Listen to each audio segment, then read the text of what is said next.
Manuk tu dadang manuk ka jadi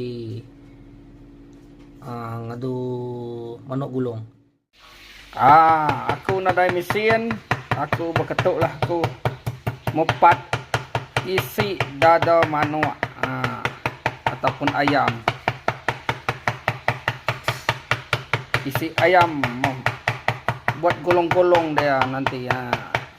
Apu tajamai longgok tu ya pansut darah jari tu ya.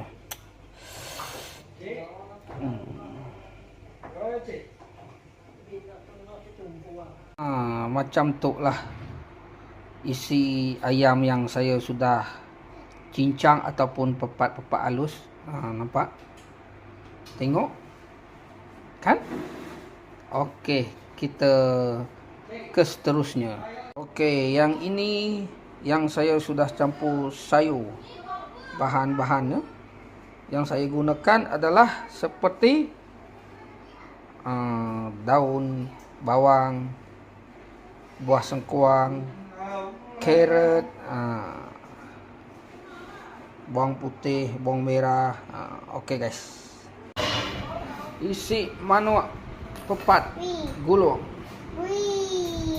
Tu bedaman sawo tu. Baru direbus kita. Bukan rebus tu. Steam kita dulu. Kesuah.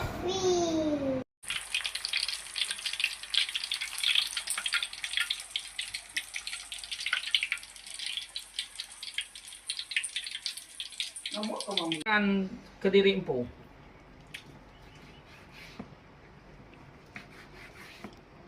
Isi ayam cincang ataupun pepat gulung dengan kulit tahu. Kepih. Mantap.